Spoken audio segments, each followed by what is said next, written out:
Assalamualaikum warahmatullahi wabarakatuh. Tepangkeun nami abdi Kalesta Yakmina Lisandra, abdi ti kelas 10 MIPA 4. Ayeuna abdi bakal nyaritakeun dongeng anu judulna Lutung Kasarung. Dina jaman kapungkur di Tatar Pasundan aya hiji karajaan anu dipimpin ku saurang raja anu wijaksana. Namina nyaeta Prabu Tapak Agung.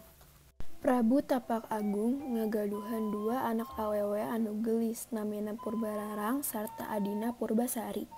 Dina wanci ngadeuketan akhir hayatna, Raja Prabu Tapak Agung nunjuk Purbasari, putri bungsuna pikeun ngagantosan jabatana. "Abdi atos sepuh teuing, waktuna abdi turun tahta," ceuk Raja Prabu. Lamun di lain sisi Purbararang nu mangrupakeun kakana Purbasari manehna henteu satuju, adina diangkat ngagantikeun bapana. "Abdi putri anu kedah bapa pilih, kuduna abdi anu ngagantikeunna," ceuk Purbararang naroskeun ka tunanganna nu namina Indrajaya. Kusabab sirik, Purbararang teras ngagaduhan niat core ka Purbasari. Manehna manggihan saurang nini sihir kanggo nyilakakeun Purbasari. Nini sihir eta nyieun Purbasari kulitna barobah jadi kaayaan totol-totol hideung.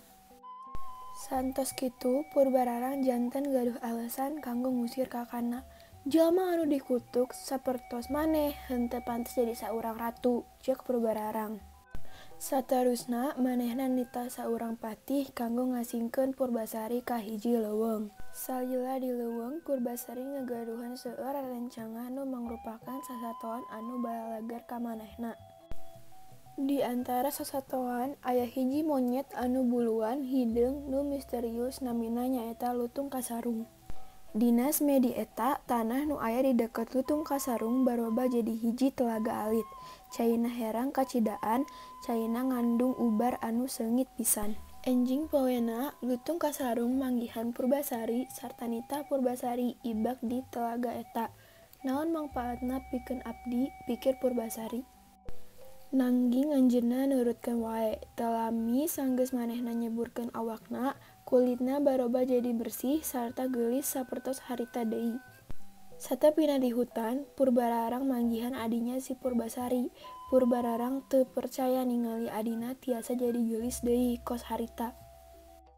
Purbararang embungan eleh, terus anjeunna ngajak Purbasari nitah ngadu papanjang-panjang buuk. "Saha anu paling panjang buukna, manehna anu menang," saur Purbararang. Mimitina Purbasari alimeun, nanging Purbararang teras-terasan ngadesek.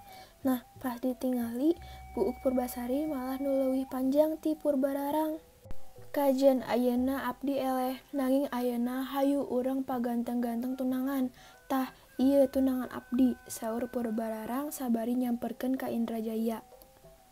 Purbasari mimitina gelisah dalantaran kabingungan. Ahirna Purbasari narik pandangan Lutung Kasarung. Lutung Kasarung ajol-ajolan kawas mangmenangkeun Purbasari. Purbararang seri nyalakatak ngabahak-bahak. "Jadi monyet eta tunangan maneh?" saur Purbararang. Dina wanci eta oge Lutung Kasarung teras geura semedi sakedak, sarta lumangsung barobah jadi lalaki anu ganteng kacidaan leuwih-leuwih ganteng ti Indrajaya. Purbararang ahirna ngaku kaelehanana, sarta menta maaf pikeun kalepatan salila ieu ka Purbasari. Manehna menta dihampurakeun sagala kasalahanana ka Purbasari, sarta menta supados henteu dihukum. Purbasari anu bager langsung ngahampurakeun sagala kasalahan kakana Purbararang. Sanggeus kajadian eta, ahirna maranehna sadaya balik ka karajaan. Purbasari ahirna jadi saurang ratu direndengan ku saurang lalaki idamana. Lalaki eta teu lain anu salila ieu maturan Purbasari salami di leuweung, nyaeta Lutung Kasarung. Hatur nuhun, hapunten upami aya kalepatan kecap. Wassalamualaikum warahmatullahi wabarakatuh.